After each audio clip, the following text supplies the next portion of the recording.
கர்த்தருடைய பரிசுத்த நாமத்திற்கு ஸ்தோத்திரம் உண்டாவதாக. தலை தாழ்த்தி ஜெபிப்போம். எங்களை நேசிக்கிற எங்களை அன்பின் தகப்பனே, இந்த வேலைக்காக நாங்கள் நன்றியோடு உம்மை துதிக்கிறோம். ஆண்டவரே, நீர் அடியாளை மறைத்து நீர் வெளிப்படும் அப்பா. எந்த விதமான டிஸ்ட்ராக்ஷன்ஸும் இல்லாதபடி நீர் காத்துக்கொள்ளும். தொடக்கம் முதல் முடிவு வரை உம்முடைய பிரசன்னத்தினால் நிரப்பி அருளும் கர்த்தாவே. உம்முடைய வார்த்தை என்னும் மன்னாவினால் அடியாளை நிரப்பி நீர் வெளிப்படும். இயேசுவின் இன்ப நாமத்தில் கெஞ்சி மன்றாடுகிறேன் பரம தகப்பனே, ஆமீன். இன்றைக்கு நான் எடுத்துக்கொண்ட தலைப்பு மாறியது. எதெல்லாம் நமக்கு மாறுகிறது? நம்முடைய இருதயம் தீர்க்குள்ளது மகா கேடுள்ளதுமாக இருக்கிறது. ஆவியானவர் வாசம் பண்ணும் பொழுது அந்த இடம் என்ன செய்து முற்றிலுமாக மாறிவிடுகிறது. நம்ம ஒரு சார்ந்த சொருவியாக மாறிடுவோம், நற்குணசாலிகளாக மாறிடுவோம். இப்படி நம்முடைய வாழ்க்கையில் அநேக மாற்றங்கள் ஏற்பட்டுள்ளது. அதில் நான் 5 மாற்றங்களை மட்டும் எடுத்திருக்கேன். முதலாவது, உங்கள் துக்கம் சந்தோஷமாய் மாறும். யோவான் 16ஆம் அதிகாரம் 20வது வசனத்தில் கடைசி லைன், ஆனாலும் உங்கள் துக்கம் சந்தோஷமாக மாறும். இது யார் சொன்னதுன்னா, இயேசுவானவர் தம்முடைய சீஷர்களுக்கு சொல்லுகிறார். அவங்க எல்லாரும் இயேசுவோடு இணைந்து எல்லா இடத்துக்கும் போக வர, அவரோடு இருந்து சாப்பிட, அவரோட தூங்க, அவரோடே இருக்க, அவர்களுக்கு எந்த விதமான கஷ்டமும் இல்லாதபடி ஆண்டவர் அவர்களை காத்து வந்தார். இப்போ என்ன நடந்ததென்றால், இன்னும் கொஞ்ச நாளில் வேதபாரகர், பரிசேயர், வேத போதகர்கள் இவங்கெல்லாம் என்ன செய்வாங்க? இயேசுவை பிடித்து அடித்து சிலுவையில் அறைந்து இறந்த பின்பு அவரை அடக்கம் பண்ணிவிடுவார். அந்த ஒரு நிகழ்ச்சி நடக்கும் என்று இயேசுவானவர் சொல்லுவார். 3 நாட்களுக்கு அப்புறம் இயேசுவானவர் உயிரோடு எழும்புவார் என்றெல்லாம் சொன்னார். ஆனால் அது அந்த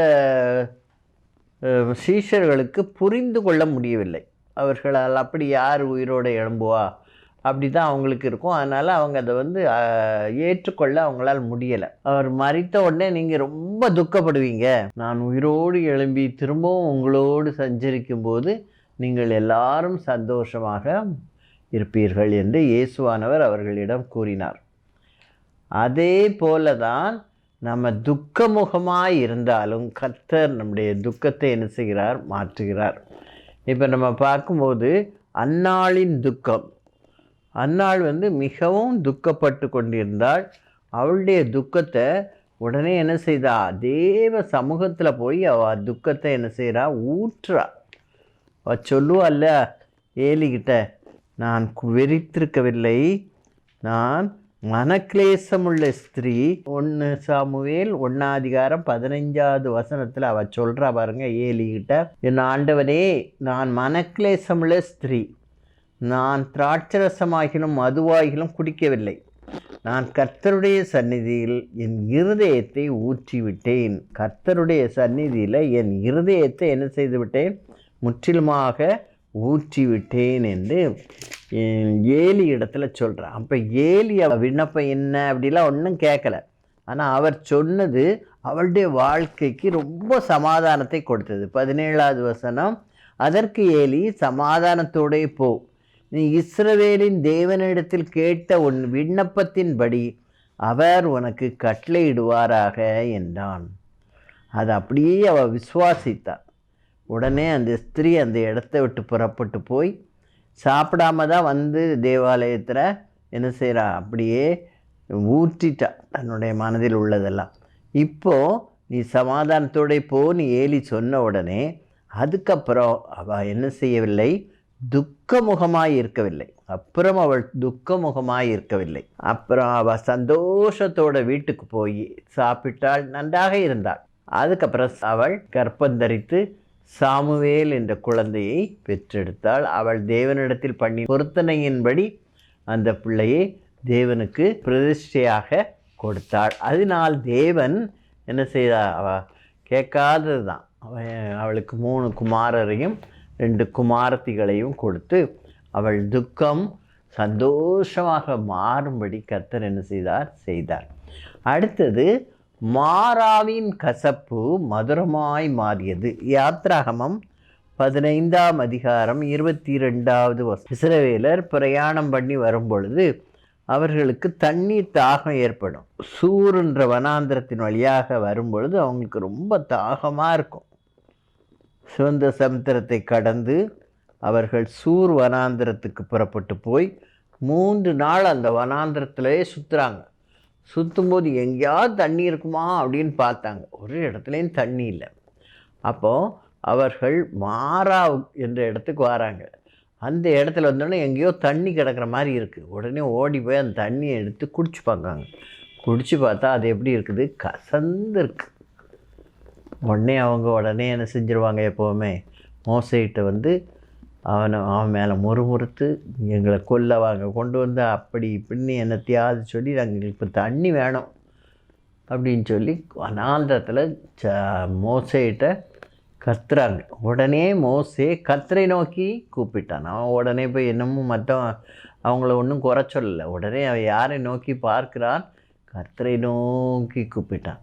உடனே கர்த்தர் என்ன சொல்கிறார்? ஒரு மரத்தை அவருக்கு காண்பித்து அந்த மரத்தில் குப்பை எடுத்து அந்த தண்ணிக்குள்ளே போடு அப்படின்னு சொல்கிறார். அவன் கொண்டு போய் அந்த மரத்தையே போட்டான். போட்ட உடனே தண்ணீர் எல்லாம் என்னதாக மாறிவிட்டது? மதுரமாய் மாறிட்டான். கசப்பாக இருந்த தண்ணி எப்படி மாறிட்டு? மதுரமாய் மாறிட்டான். அதுபோல் நம்முடைய வனாந்திரமான இந்த வாழ்க்கையிலையும் கசப்பான சூழ்நிலைகள் வரும் பொழுது நம்ம ஆண்டவரை நோக்கி பார்க்கும்போது அந்த சூழ்நிலையையும் கர்த்தர் என்னதாக மாற்றுகிறார். யாத்திராகமம் 15வது அதிகாரம் 23வது வசனம். மாராவின் தண்ணீர் கசப்பாய் இருந்ததினால் அதை குடிக்க அவர்களுக்கு கூடாது இருந்தது. இதனால் அந்த இடத்துக்கு மாரா என்று பெயரிடப்பட்டது. அப்பொழுது ஜனங்கள் மோசேக்கு விரோதமாய் முறுமுறுத்து என்னத்தை குடிப்போம் என்றார்கள். 25வது வசனம். மோசே கர்த்தரை நோக்கி கூப்பிட்டான்.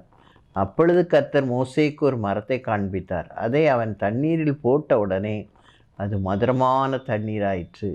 அவர் அங்கே அவர்களுக்கு ஒரு நியமத்தையும் ஒரு நியாயத்தையும் கட்டளையிட்டு அங்கே அவர்களை சோதித்து, நீ உன் தேவனாகிய கர்த்தரின் சத்தத்தை கவனமாய் கேட்டு அவர் பார்வைக்கு செம்மையானவைகளை செய்து அவர் கட்டளைகளுக்கு செவி கொடுத்து அவருடைய நியமங்கள் யாவையும் கை கொண்டால் நான் எகிப்தியருக்கு வரப்பண்ணின வியாதிகளில் ஒன்றையும் உனக்கு வரப்பண்ணேன். நானே உன் பரிவாரியாகிய கர்த்தர்ன்னு சொல்கிறார். நீ எப்படி இருக்கணும்? கட்டளைகளுக்கு செவி கொடுக்கணும், நியமங்களை கை கொள்ள வேண்டும். அப்படி இருந்தீங்கன்னா நான் உங்களுக்கு எகிப்தியருக்கு வாதையில் எல்லா விதமான வியாதிகள்லாம் வந்துச்சு, அந்த வியாதிகளில் ஒன்றையும் உங்களுக்கு வரப்பட மாட்டேன். நானே உன் பரியாரியாகிய கர்த்தர் அப்படின்னு சொல்லி அவங்கள ஆறுதல் படுத்தி எங்கே கூட்டிகிட்டு போகிறார் பாருங்க. ஏலிமுக்கு வந்தார்கள். மாராவிலிருந்து இப்போ எங்கே வந்திருக்காங்க? ஏலிமுக்கு வாங்க. அங்கே எப்படி இருக்கான்? 12 நீரூற்றுகளும் 70 பேரீச்ச மரங்களும் இருந்தது. அங்கே தண்ணீர் அருகே பாளையம் இறங்கினார்கள். தண்ணி இல்லை, தண்ணி இல்லை, தண்ணி இல்லைன்னு துடிச்சிக்கிட்டு இருந்தவருங்க இப்போ எவ்வளவு தண்ணி இருக்குது? 70 நீரூற்று இருக்கான். இப்போ எவ்வளவு செழிப்பான ஒரு இடம். அதில் பேரீச்சம் மரங்கள் நிறைய இருக்குது, நிறைய பழம் இருக்குது. அதை பறித்து நல்லா நிம்மதியாக சாப்பிட்டுக்கிட்டு அந்த இடத்துல கொஞ்ச நாள் என்ன செய்கிறாங்க? பாளையம் இறங்குகிறார்கள். அதனால் நம்ம கசப்பான வாழ்க்கையில் நம்ம வந்தால் கூட வனாந்திரமான உலகத்தில் நம்ம கசப்பான வாழ்க்கை நமக்கு அனுபவங்கள் வரும் பொழுது நம் மோசேயை போல கர்த்தரை நோக்கி பார்க்கும் பொழுது அவர் சிலுவையிலே நமக்காக சிந்தின அந்த இரத்தம் இருக்கிறது. அதை நோக்கி நம்ம கூப்பிடும்போது அவர் நம்முடைய கசப்பான அந்த வாழ்க்கையை மதுரமான வாழ்க்கையாக மாற்றுகிறார். அதான் மாராவின் கசப்பு மதுரமாக மாறியது. இஸ்ரவேல் ஜனங்களைப் போல என்ன செய்யக்கூடாது? முறுமுறுக்கிறவர்களாக இருக்கக்கூடாது. நம்ம கர்த்தரிடத்தில் நம்முடைய பாவங்களை அறிக்கையிட்டு மன்னிப்பு கேட்கணும். அதான் ஆண்டவர் சொல்கிறார், பாவங்கள் இருந்தால் கர்த்தர் என்ன செய்ய மாட்டார்? பாவ சிந்தை இருந்தால் கூட கர்த்தர் சத்தத்திற்கு செவி கொடுக்க மாட்டார். அதனால் நம்ம பாவங்களை அறிக்கையிட்டு அவரிடத்தில் மன்னிப்பை பெற்றுக்கொள்ள வேண்டும். ஏசாயா 59:2 என்ன சொல்கிறது? உங்கள் அக்கிரமங்களே உங்களுக்கும் தேவனுக்கு நடுவாக பிரிவினை உண்டாக்குகிறது. உங்கள் பாவங்களையே அவர் உங்களுக்கு செவி கொடாதபடிக்கு அவருடைய முகத்தை உங்களுக்கு மறைக்கிறது. அதனால் நம்ம என்ன செய்யக்கூடாது? கர்த்தரை விரோதமாக பாவம் செய்யாதபடி நம்ம என்ன செய்து கொள்ள வேண்டும்? காத்து கொள்ள வேண்டும். அதுக்கப்புறம் ஆண்டவர் காட்டும் வழியில் தான் நம்ம செல்லணும். அதுதான் ஆண்டவர் சொல்கிறாரு. யோவான் 10ஆம் அதிகாரம் 9வது வசனத்தில் ஆண்டவர் சொல்கிறாரு, நானே வாசல், என் வழியாய் ஒருவன் உட்பிரவேசித்தால் அவன் ரட்சிக்கப்படுவான், உள்ளும் புறமும் சென்று மேய்ச்சலை கண்டடைவான். அவர்தான் வாசல். அவர் வழியாய் நம்ம என்ன செய்ய வேண்டும்? பிரவேசிக்க வேண்டும். அப்போ நம்ம என்ன செய்யலாம்? ரட்சிக்கப்படலாம். அப்படி சென்றால் உள்ளும் புறமும் சென்று மேய்ச்சலை என்ன செய்யலாம்? கண்டடைவான். ஆகையால் நம் கர்த்தரிடத்தில் கேட்டு அவர் காட்டும் வழியில் நாம் செல்கிறவர்களாக இருக்க வேண்டும். அப்போ ஆண்டவர் நம்ம எங்கே அழைத்து செல்வார்? நித்திய ஜீவனுக்கு நேராக அழைத்து சென்று நாம் நித்திய ஜீவனை அவர் நமக்காக சுதந்திரித்து வைத்திருக்கிற அந்த நித்திய ஜீவனை நாம் பெற்றுக்கொண்டு நம்முடைய கசப்பான வாழ்க்கை மாறி மதுரமான வாழ்க்கையாக மாறும். அடுத்து 3வது, பாழான நிலமும் நீரும் ஆரோக்கியமாய் மாறுகிறது. 2 ராஜாக்கள் 2ஆம் அதிகாரத்தில் இருக்கு. அதாவது எலியாவை ஆண்டவர் எடுத்துக்கொண்ட உடனே எலிசாவுக்கு எலியாவின் வரங்கள் 2 தனையாய் கிடைத்தது. அப்படி எலியா திரும்பி வரும்போது அந்த எரிகோவுக்கு வரும்போது அவன் அந்த ஊர் மக்கள் ஓடி இவனுக்கு எலியாவின் ஆவி இந்த எலிசா அவனுக்கு வேலைக்காரனாக இருந்தான், அந்த எலிசாவுக்குள்ளே வந்துட்டு அதனால் எலிசாக்கிட்ட கேட்குறாங்க. 2 ராஜாக்கள் 2:19. அந்த பட்டணத்தின் மனுஷர் எலிசாவை நோக்கி, இதோ எங்கள் ஆண்டவன் காண்கிறபடி இந்த பட்டணம் குடியிருப்புக்கு நல்லது, பெரிய ஊர், தண்ணீரோ கெட்டது, நிலமும் பால் நிலம் என்றார்கள். உடனே அவன் என்ன சொல்கிறான் பாருங்க. அப்பொழுது அவன் ஒரு புது தோண்டியை எடுத்து அதிலே உப்பு போட்டு கொண்டு வாருங்கள் என்றான். அதை அவனிடத்தில் கொண்டு வந்தபோது அந்த நீரூற்று அண்டைக்கு போய் உப்பை அதிலே போட்டு தண்ணீரை ஆரோக்கியமாக்கினேன், இனி இதனால் சாவும் வராது, நிலப்பாலும் இராது என்று கர்த்தர் சொல்கிறார். அந்த தண்ணி என்னதாக மாறிற்று? இது சாவும் வராது, நிலப்பாலும் இராது, இதை ஆரோக்கியமாக்கிட்டேன்னு ஆண்டவர் சொல்கிறார் என்று எலிசா மக்களுக்கு சொல்கிறான். அது இந்நாள் வரைக்கும் அந்த தண்ணி இப்போ எப்படி தான் இருக்குது? ஆரோக்கியமான தண்ணியாக தான் இருக்குது.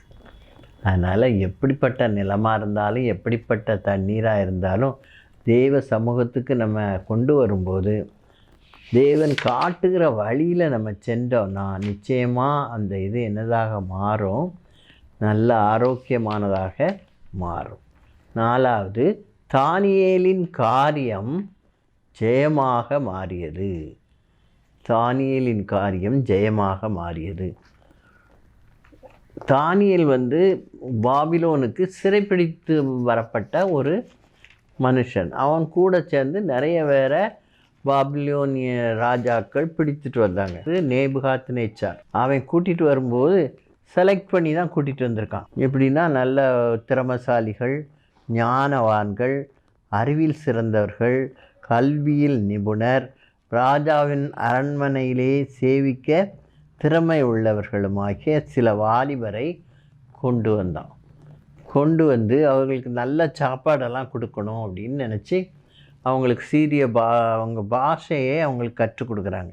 அப்போ தான் அவங்க இதில் வேலை பார்க்க முடியும். அதனால் அவங்கள அப்படி வைக்கலான்னு சொல்லி அவன் நினைத்து அவங்களுக்கு வேண்டிய எல்லா சாப்பாடும் ராஜா என்ன சாப்பிடுவாரோ அந்த மாதிரி அவங்களுக்கு சாப்பாடெல்லாம் கொடுக்கணும்னு சொல்லி ஒருத்தனை அதற்கு தலைவராக வைத்து அப்படி சாப்பாடு கொடுக்கணும்னு நினைக்கும்போது தானியேலும் சில மனுஷரும் என்ன செய்கிறாங்க? அதற்கு நாங்கள் இதை செய்ய மாட்டோம்னு சொல்லி ஒரு தீர்மானம் பண்ணுறாங்க. அவங்க என்ன தீர்மானம் பண்ணுறாங்களாம்? தானியேல் 1:8. தானியேல் ராஜாவின் போஜனத்தினாலும் அவர் பானம் பண்ணும் திராட்சரசத்தினாலும் தன்னை தீட்டுப்படுத்தலாகாதென்று தன் இருதயத்தில் தீர்மானம் பண்ணிக்கொண்டு தன்னை தீட்டுப்படுத்தாதபடி பிரதானிகளின் தலைவனிடத்தில் வேண்டிக் கொண்டான். அவன் கூட சேர்ந்து 3 பேர் ஃப்ரெண்ட்ஸு. அது யாரெல்லாம்னா 6ஆம் வசனம், அனனியா, மிஷாவேல், அசரியா. இவங்க 3 பேரும் தானியேலோடையே இருப்பாங்க. அவங்களும் என்ன செய்கிறாங்க? இதே மாதிரி ராஜாவின் போஜனத்தினால் தங்களை தீட்டுப்படுத்தாதபடி காத்து கொண்டார்கள். 10 நாள் கழித்த பிறகு அந்த தலைவர் பார்க்குறாரு, இவங்க முகங்கள் எப்பவும் களையாக சரீரம் புஷ்டியுள்ளதாக இருக்குது. ராஜா வந்து ஒரு மாதம் கழித்து பார்க்கும்போது, இவங்களை பார்க்கும்போது 19வது வசனத்தில் ராஜா அவர்களோடே பேசினான். அவர்கள் எல்லாருக்குள்ளும் தானியேல், அனனியா, மிஷாவேல், அசரியா என்பவர்களைப் போல வேறு ஒருவரும் காணப்படவில்லை. ஆகையால் அவர்கள் ராஜ சமூகத்தில் நின்றார்கள். அவர்களுக்கு அரண்மனையில் வேலை கொடுத்துட்டான். ஞானத்துக்கும் புத்திக்கும் அடுத்த எந்த விஷயத்தில் ராஜா அவர்களை கேட்டு விசாரித்தானோ அதிலே தன் ராஜ்யம் எங்குமுள்ள சகல சாஸ்திரிகளிலும் ஜோசியரிலும் அவர்களை 10 மடங்கு சமர்த்தராக கண்டான். அவங்கள பார்த்தா தான் எப்பவும் விசாரிக்கிற அந்த மந்திரிமார், அவங்க ஜோசியர், அப்புறம் சாஸ்திரிகள், அவர்களெல்லாம் விட இவங்க எவ்வளோ சிறந்தவர்களாக இருந்தார்களாம், 10 மடங்கு சிறந்தவர்களாக இருந்தார்களாம். தானியேலும் அவனோடு சேர்ந்தவர்களும் அவ்வளவு சமர்த்தர்களாக காணப்பட்டார்கள். ராஜாவின் போஜனத்தை நாங்கள் புசிக்க மாட்டோம். ராஜாவினுடைய போஜனத்தினாலும் அவர் பானம் பண்ணும் திராட்சரசத்தினாலும் நாங்கள் எங்களை தீட்டுப்படுத்த மாட்டோம் என்று சொல்லி தீர்மானம் பண்ணார். அதான் நம்ம ஒரு தீர்மானம் எடுத்தோம், நம்ம இதை செய்யக்கூடாது அப்படின்னு சொல்லி ஒரு தீர்மானம் எடுத்தால் அதை கடைசி வரைக்கும் நம்ம என்ன செய்யணும், பின்பற்றுகிறவர்களாக இருக்கணும். அதுக்கப்புறம் ஒவ்வொரு ராஜாவாக மாறுறாங்க. அடுத்தாப்பில் கோரேஸ் ராஜா, அதுக்கப்புறம் நேபுகாத் ராஜா ராஜ்யபாரம் பண்ணும் பொழுது அவர் ஒரு சொப்பனத்தை கண்டு ரொம்ப பயப்படுவார். பயந்து தன்னுடைய ஜோசியர், கால்தேர், சாஸ்திரிகள் இவங்களெல்லாம் அழைத்து அவங்ககிட்ட சொல்கிறான், நான் ஒரு சொப்பனம் கண்டேன், ரொம்ப பயந்துட்டேன்னு. அவங்கெல்லாம் சொல்கிறாங்க, நீங்கள் சொப்பனத்தை சொல்லுங்கள், நாங்கள் அதன் அர்த்தத்தை சொல்கிறோம். அப்போது ராஜா சொல்லுவார், அப்படின்னா தான் நீங்கள் இஷ்டம் போல் ஒரு அர்த்தம் சொல்வீங்களே, அதனால் சொப்பனத்தையும் சொல்லணும், அதனுடைய அர்த்தத்தையும் சொல்லணும் அப்படின்னு சொல்கிற உடனே, அப்படி எங்களால் சொல்ல முடியாது அப்படின்னு சொன்ன உடனே ராஜாவுக்கு கோபம் வந்துடும். உடனே ராஜா சொல்லியும் இந்த மக்கள் முடியாதுன்னு சொல்கிறாங்களேன்னு சொல்லி, சொல்ல முடியலன்னு சொன்னால் உங்கள் தலைகளெல்லாம் நான் வெட்டி விடுவேன், எல்லாரையும் கொண்டு போடுவேன்னு சொல்லுவோம். அப்போ அந்த அரசபையில் யாரெல்லாம் இருக்கா, தானியேலும் அவனுடைய 3 நண்பர்களும் அங்கே இருக்காங்க. அவங்க உடனே என்ன செய்கிறாங்க, ராஜாவிடத்தில் பெர்மிஷன் கேட்குறாங்க, கொஞ்சம் டைம் தாங்கன்னு சொல்லி. அதுக்கப்புறம் ராஜா உடனே சரின்னு கொடுக்குறாரு. அவங்க நல்லா ஜெபம் பண்ணுறாங்க.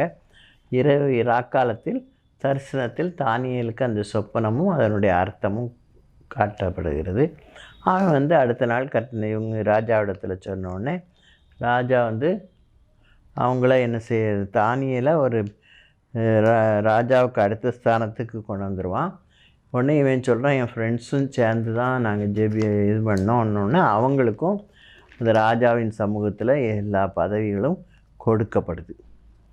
அதாவது அவங்க மாகாணத்து காரியங்களை விசாரிக்கும்படி வைத்தான். அதான் கலெக்டர் மாதிரி அவங்கள வச்சா. இவனை ராஜாவின் கொலு மண்டபத்திலே தானியேலை வைத்து கொண்டார். அப்படி உயர் பதவி கிடைக்கும்படி செய்கிறது. அதுக்கப்புறம் தரியு ராஜா வர்றார். தரியு ராஜா இவனுடைய திறமையை பார்த்து தானியேலை என்ன செய்கிறாரு, தன்னுடைய அரண்மனையில் இருக்கிற தேசாதிபதிகளுக்கு எல்லாருக்கும் மேலே இவனை உயர்த்தணும்னு சொல்லி பார்க்குறாரு. தானியேல் 6:3 தானியேல் பிரதானிகளுக்கு தேசாதிபதிகளுக்கும் மேற்பட்டவனாய் இருந்தான். தானியேலுக்குள் விசேஷ ஆவி இருந்தமையால் அவனை ராஜ்யம் முழுமைக்கும் அதிகாரியாக எல்லா ராஜ்யத்துக்கும் தனக்கு அடுத்த ஸ்தானத்துக்கு இவனை கொண்டு வரணும்னு சொல்லி ராஜா விரும்புகிறார் தானியேலை. உடனே இந்த மக்களுக்கு அவனோடு சேர்ந்த மற்ற அதிகாரிகளுக்கு ஒரே பொறாமையாக வந்துடுது. பொறாமையாக அவன்கிட்ட ஏதாவது குற்றம் கண்டுபிடிக்கணும்னு சொல்லி பார்க்குறாங்களாம். ஆனால் அவங்களால என்ன செய்ய முடியல, கண்டுபிடிக்க முடியலன்னு போட்டிருக்கு பாருங்க. 4ஆம் அதிகாரத்தில் பின்னால் பாருங்கள், தானியேலை குற்றப்படுத்தும்படி முகாந்திரம் தேடினார்கள், ஆனாலும் ஒரு முகாந்திரத்தையும் குற்றத்தையும் கண்டுபிடிக்க அவர்களால் கூடாது இருந்தது. இயேசு இடத்துல எந்த குற்றமும் கண்டுபிடிக்க முடியலை. அதை மாதிரி தானியேல் இடத்துலையும் அந்த மக்களால் என்ன செய்ய முடியல, எந்த குற்றத்தையும் கண்டுபிடிக்க முடியவில்லை. அவன் உண்மை உள்ளவனாய் இருந்தபடியால் அவன் மேல் சுமத்த யாதொரு குற்றமும் குறைவும் காணப்படவில்லை. அப்போ எப்படி இவனை குற்றப்படுத்தி ராஜாட்ட சொல்ல முடியும் அப்படின்னு யோசித்து அவங்க ஒரு பிளான் போடுறாங்க. ஏன்னா இவன் எப்போவுமே என்ன செய்வான், ஜெபம் பண்ணுவான். இந்த ஜெபத்தை வச்சு தான் ராஜாட்ட ஏதாவது சொல்லணும்னு சொல்லி என்ன செய்கிறாங்க, பிளான் பண்ணுறாங்க. அப்படி என்ன போய் சொல்கிறாங்கன்னா, அந்த பிரதானிகள் தேசாதிபதிகளும் கூட்டம் கூடி ராஜாவினிடத்தில் போய் ராஜாக்கிட்ட சொல்கிறாங்க. தானியேல் 6:7, எவனாகிலும் 30 நாள் வரையில் ராஜாவாகிய உம்மை தவிர எந்த தேவனையானாலும் மனுஷனையானாலும் நோக்கி யாதொரு காரியத்தை குறித்தும் விண்ணப்பம் பண்ணினால் அவன் சிங்கங்களின் கெபியிலே போடப்பட ராஜா கட்டளை பிறப்பித்து உறுதியான தாக்கீது செய்ய வேண்டும் என்று ராஜ்யத்தினுடைய எல்லா பிரதானிகளும் தேசாதிபதிகளும் பிரபுக்களும் மந்திரிமார்களும் தலைவர்களும் ஆலோசனை பண்ணி கொண்டிருக்கிறார்கள். இந்த ஆலோசனையின்படி ராஜா சரி ராஜாவை மட்டும்தான் வணங்கணும், வேறு யாரையும் வணங்கக்கூடாதுன்னு சொன்னோடனே ராஜாவுக்கு கொஞ்சம் இது வந்தோடனே ராஜா சரின்னு சொல்லிடுவார். சரி, அதை என்ன செய்கிறாங்க, சட்டமாக போடுறாங்க. இது சட்டம் பிறப்பிக்கப்பட்டது, இப்படி கட்டளை வந்துட்டு என்பதையும் தானியேல் நன்றாக அறிகிறான். ராஜாவாகிய தாரியு அந்த கட்டளை பத்திரத்துக்கு கையெழுத்து போட்டார். அவர் கட்டளை அந்த பத்திரத்துக்கு அவருக்கு தெரியாது இவனை பிடிக்கிறதுக்கு தான் அவங்க பண்ணுற சூழ்ச்சின்னு சொல்லி. எல்லா மக்களும் தன்னை வணங்கணும், வேறு யாரையும் வணங்கக்கூடாது அப்படின்னு சொல்லி தானே இவங்க சொல்கிறாங்க, நல்லது தானே சொல்கிறாங்கன்னு நினச்சி அவன் அதில் கையெழுத்து போட்டான். கையெழுத்து போட்ட பிறகு அது போட்டு விட்டான் என்று அறிந்த பின்பும் தானியேல் என்ன செய்தான், வழக்கத்தின்படி 10வது வசனத்தில் பார்த்தீங்கன்னா, தானியேலோ வென்றால் அந்த பத்திரத்துக்கு கையெழுத்து வைக்கப்பட்டதென்று அறிந்த போதிலும் தன் வீட்டுக்குள்ளே போய் தன் மேலறையிலே எருசலேமுக்கு நேராக பலகணிகள் திறந்திருக்க அங்கேதானே முன் செய்து வந்தபடியே தினம் 3 வேளையும் தன் தேவனுக்கு முன்பாக முழங்காற்படியிட்டு ஜெபம் பண்ணி சோஸ்திரம் செலுத்தினான். அந்த கதவை திறந்து வச்சு எருசலேமுக்கு நேராக முழங்கால் படியிட்டு அவன் என்னாலும் செய்கிறபடி முன் செய்து வந்தபடி வழக்கத்தின்படி அவன் செய்தான். உடனே இந்த மக்கள் அதை செய்வான்னு தானே பார்த்துக்கிட்டே இருந்தாங்க. உடனே போய் என்ன செய்கிறாங்க, ராஜாவிடத்தில் சொல்கிறார். தானியேல் தன் தேவனுக்கு முன்பாக ஜெபம் பண்ணி விண்ணப்பம் செய்கிறதை கண்டார்கள். உடனே ராஜாவுக்கு முன்பாக ராஜாவின் தாக்கீதை குறித்து எந்த மனுஷனாகிலும் 30 நாள் வரையில் ராஜாவாக்கிய உம்மை தவிர எந்த தேவனையானாலும் மனுஷனையானாலும் நோக்கி யாதொரு காரியத்தை குறித்து விண்ணப்பம் பண்ணினால் அவன் சிங்கக்கெபியில் போடப்படணும்னு எழுதி கையெழுத்து போட்டிருக்கீங்க, அதனால் தாவீதை என்ன செய்யணும், சிங்கக்கெபியில் போடணும் அப்படின்னு அவங்கெல்லாம் வந்து சொல்லுவாங்க. உடனே ராஜாவுக்கு கொஞ்சம் வருத்தமாக இருக்கும், வேறு வழி இல்லை, அவன் தானே கையெழுத்து போட்டிருக்கான். அதனால் தானியேல் என்ன சிங்கக்கெபியில் போட்டாச்சு. உடனே ராஜாவுக்கு ராத்திரியெல்லாம் தூக்கமே வரல, அவர் ரொம்ப சோர்ந்து போய் இருக்கார். காலையிலே எழும்பி போய் அந்த கெபிகிட்ட நின்று கூப்பிட்றார். எப்படி கூப்பிட்றாருன்னு பாருங்கள், 20வது வசனம். ராஜா கெபியின் கிட்ட வந்து துயர சத்தமாய் தானியேலை கூப்பிட்டு, தானியேலே, ஜீவனுள்ள தேவனுடைய தாசனே, நீ இடைவிடாமல் ஆராதிக்கிற உன் தேவன் உன்னை சிங்கங்களுக்கு தப்புவிக்க வல்லவராக இருந்தாரா என்று தானியேலே கேட்டான். அவன் இப்போ செத்துருக்கானா இருக்கானான்னு தெரியறதுக்காக வெளியேருந்து ஒரு சத்தம் கொடுக்கான். உடனே தானியேல், ராஜாவே நீர் என்றும் வாழ்கன்னு சொல்லிட்டு, சிங்கங்கள் என்னை சேதப்படுத்தாதபடிக்கு தேவன் தம்முடைய தூதனை அனுப்பி அவைகளின் வாயை கட்டி போட்டார். அது ஏனென்றால் அவருக்கு முன்பாக நான் குற்றமற்றவனாய் காணப்பட்டேன், ராஜாவாகிய உமக்கு முன்பாகவும் நான் நீதி கேடு செய்ததில்லை என்றான்.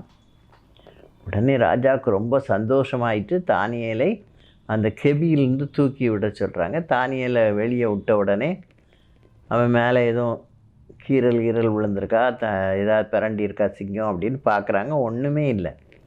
உடனே யாரெல்லாம் தூக்கி போடணும்னு சொன்னாங்களோ அவங்க குடும்பத்தோடு அவர்களையும் அவர்கள் குமாரரையும் அவர்கள் மனைவிகளையும் சிங்கங்களின் கெபியில் போட்டாங்க. சிங்கம் இவ்வளோ நேரம் பசியோடு இருந்ததுனால சிங்கம் என்ன செஞ்சு பாஞ்சி அவர்கள் எலும்புகளை எல்லாம் நொறுக்கி போட்டது. உடனே ராஜா 26வது வசனம் அவர் என்ன சொல்கிறார் பாருங்க, யாவரும் தானியேலின் தேவனுக்கு முன்பாக நடுங்கி பயப்பட வேண்டும் என்று என்னாலே தீர்மானம் பண்ணப்படுகிறது. அவர் ஜீவனுள்ள தேவன், அவர் என்றென்றைக்கும் நிலைத்திருக்கிறவர், அவருடைய ராஜ்யம் அழியாதது, அவருடைய கர்த்தத்துவம் முடிவு வரிந்தும் நிற்கும். தானியேலை சிங்கங்களின் கைக்கு தப்புவித்த அவரே தப்புவிக்கிறவரும் ரட்சிக்கிறவரும் வானத்திலும் பூமியிலும் அடையாளங்களையும் அற்புதங்களையும் செய்கிறவருமாய் இருக்கிறார் என்று எழுதினான். யார்? அந்த தரியு ராஜா. தானியேலின் காரியம் ஜெயமாயிருந்தது. யாருடைய ராஜ்ய காலங்களில்? தரியு ராஜாவின் காலத்திலையும் கோரேசுடைய ராஜ்யபார காலத்திலும் தானியேலின் காரியம் இப்படி எளிதாக இருந்துச்சு. ஜெயமாக இருந்தது. அவன் எப்படிப்பட்டவனாக இருந்தான்? நீதிமானாக இருந்தான். கர்த்தருக்கு விரோதமாக எந்த பாவமும் செய்யலை. ராஜா எந்த விதமான நியாயக்கேடும் செய்யலை. அவன் வழக்கத்தின்படி கர்த்தரை நோக்கி ஜெபித்து சோத்தரித்தான். 3 வேளை அதை செய்தான். அவனை கர்த்தரை நோக்கி ஜெபிக்கிற ஒரு மகனுக்கு எந்த கேடும் வராதபடி கர்த்தர் என்ன செய்வார்? கண்டிப்பாக பாதுகாத்து கொள்வார் என்பதுக்கு தான் இது அடையாளமாக வேதாகமத்தில் கொடுக்கப்பட்டிருக்கிறது. சிங்கங்களின் வாய்க்கு அவர்களை அடைத்து கொண்டார். அப்புறம் கடைசியாக இயேசுவினுடைய முதலாவது அற்புதம் தண்ணீர் திராட்சரசமாக மாறியது. இதில் நம்ம பார்க்க வேண்டியது, அந்த வீட்டுக்காரங்க இயேசுவை கல்யாண விருந்துக்கு அழைத்திருந்தார். 2வது, குறைவுபட்டதை இயேசுவின் தாயாகிய மரியாள் இயேசுவின் இடத்தில் போய் சொல்கிறார். 3வது என்ன செய்கிறா? கல்யாண வீட்டில் வேலைக்காரர்கள் இயேசு சொன்னபடி செய்தார்கள், கீழ்ப்படிந்தார்கள். அதுக்கப்புறம் அந்த தண்ணியை கொண்டு போய் பந்தி விசாரிப்புக்காரன் இடத்துல கொடுக்கும்போது பந்தி விசாரிப்புக்காரன் அந்த தண்ணீரை குடித்து பார்த்துட்டு என்ன சொல்கிறான்? மணவாளனை நோக்கி, இவ்வளோ நேரம் நல்ல திராட்சரசத்தை வைத்திருந்தாயே என்று சொல்லி அவனை புகழ்ந்தார். அப்படி கர்த்தர் தம்முடைய முதலாவது அற்புதத்தை கானான் தேசத்தில் கானாவூர் கல்யாண வீட்டில் செய்திருக்கிறார். அது மாதிரி நம்ம அவரை எந்த இடத்துக்கும் என்ன செய்யணும்? அழைக்கணும். 2வது, நம்முடைய கஷ்டங்களை அவருடைய பாதத்தில் அர்ப்பணிக்க வேண்டும். அப்புறம் அவர் சொல்கிறபடி கீழ்ப்படிய வேண்டும். என்ன சொல்கிறாரோ அதன்படி செய்யுங்கள் என்று வேலைக்காரருக்கு கட்டளையிட்டு விட்டு மரியாள் போய்விட்டார். வேலைக்காரர் இயேசு என்ன சொன்னாரோ அதுபடி அந்த கால் கழுவுற தண்ணி வைக்கிற அந்த கற்சாடியை என்ன செய்தார்? தண்ணீரால் நிரப்பும்படி சொன்னார். நிரப்புற பின்பு அதை மொண்டு பந்தி விசாரிப்புக்காரர்கள், முதலாவது உங்கள் துக்கம் சந்தோஷமாய் மாறும். துக்கப்படுவீர்கள். அதுக்கப்புறம் என்ன செய்வீங்க? இயேசுவானவர் உயிரோடு எழும்பின உடனே அவரை பார்த்து சந்தோஷப்படுவீர்கள். 2வது, மாறாவின் கசப்பை மதுரமாய் மாறும். அந்த கசப்பாக இருந்த தண்ணீர் அந்த கம்பை உள்ளே போட்ட உடனே அது மதுரமாக மாறிச்சு. அதுபோல் நம்முடைய வாழ்க்கையும் மதுரமாக மாறும். அப்புறம் பாழான நிலமும் நீரும் ஆரோக்கியம் உள்ளதாக மாறும். 3வது. 4வது, தானியேலின் காரியம் எப்பவும் ஜெயமாக இருந்துச்சு. அதுக்கு காரணம் என்ன? அவன் எப்பவும் ஜெபிக்கிறவனாக இருந்தான், உண்மை உள்ளவனாக இருந்தான். அவனிடத்தில் குற்றம் குறைகள் இல்லை. 5வது, தண்ணீர் திராட்சரசமாக அற்புதம் நிகழணும்னா நம்ம என்ன செய்யணும்? அவரை அழைக்க வேண்டும். அவரிடத்தில் நம்ம குறைவை ஒருத்தருக்கும் தெரிய வேண்டாம். ஆண்டவரிடத்தில் சொன்னால் போதும். அவர் என்ன செய்வார்? எப்படி ஆயிலும் அதை நிறைவேற்றுவார். அவர் அற்புதம் செய்வார். அவர் அற்புதத்தின் தேவன். அவர் நம்மோடு கூட இருப்பார். அவர் நம்மை வழி நடத்துவார். தலை தாழ்த்தி நாம் ஜெபிப்போம். எங்களை நேசிக்கிற எங்கள் அன்பின் தகப்பனே, ஆண்டவரே, மாறினது என்ற தலைப்பிலே நாங்கள் தியானித்தோம். அப்பா ஆண்டவரே, எங்கள் துக்கங்களை எல்லாம் நீர் சந்தோஷமாக மாற்ற எங்களுக்கு ஒரு தேவன் இருக்கிறீர். ஆண்டவரே, எப்படிப்பட்ட சூழ்நிலையாக இருந்தாலும், துக்கத்தோடு நாங்கள் இருந்தாலும் கர்த்தாவே, நீர் எங்கள் துக்கத்தை கம்ப்ளீட்டாக மாற்றி சந்தோஷம் கொடுக்கிற தேவனாக இருக்கிறீரப்பா. அந்நாளுக்கு கொடுத்தீர் கர்த்தாவே. அதுபோல் சீஷர்கள் நீர் மறித்த உடனே அவர்கள் எல்லாரும் கலங்கி தவித்தார்களப்பா. அவர்களுக்கும் நான் உயிரோடு இருக்கிறேன் என்பதை வெளிப்படுத்தினீரப்பா. அதற்கு பின்பு அவர்கள் பரிசாவினால் நிரப்பப்பட்டு ஆண்டவரை அநேகரை உம்மண்டை வழிநடத்தும் ஒரு கருவியாக மாறினார்கள் கர்த்தாவே. அன்பின் தகப்பனே, அதனால் அவர்கள் துக்கம் சந்தோஷமாய் மாறியது. மாறாவின் கசப்பு போன்ற வாழ்க்கையும் கர்த்தாவே நீர் மதுரமாக மாற்ற வல்லவராய் இருக்கிறீரப்பா. அதுபோல் நிலமும் நீரும் பாழாக இருந்தால் கூட கர்த்தாவே அதை ஆரோக்கியமாக மாற்ற உம்மால் முடியும் சுவாமி. ஆண்டவரே, நீர் அதை எங்களுக்கு தருகிற தேவனாய் இருக்கிறீர். பரிசுத்தப்படுத்தி எங்களுக்கு ஆரோக்கியமான வாழ்க்கையை நீர் கொடுக்க வல்லவராய் இருக்கிறீரப்பா. அதுபோல் கர்த்தாவே, தானியேலின் காரியம் ஜெயமாக இருக்க வேண்டுமானால் அவன் எவ்வளவு உண்மை உள்ளவனாக இருந்தான், உம்மை பின்பற்றி வந்தான், உமக்கு பிரியமானதை செய்தான், உம்மை தேடி 3 வேளை ஜெபித்தான் அப்பா.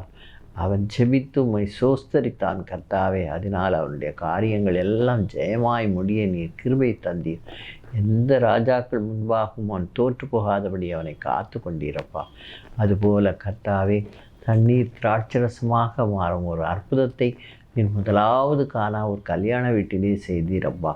உம்மை அழைக்கும் பொழுது நீர் வருகிற தேவனாக இருக்கிறீரப்பா. அதில் குறைவை உம்மிடத்தில் சொல்லும் பொழுது அங்குள்ள வேலைக்காரருக்கு நீர் கட்டளையிடுகிறீரப்பா. நீர் சொன்னதை அவர்கள் கீழ்ப்படிந்து செயல்பட்டார்கள் கர்த்தாவே. நீர் அற்புதம் செய்தீரப்பா.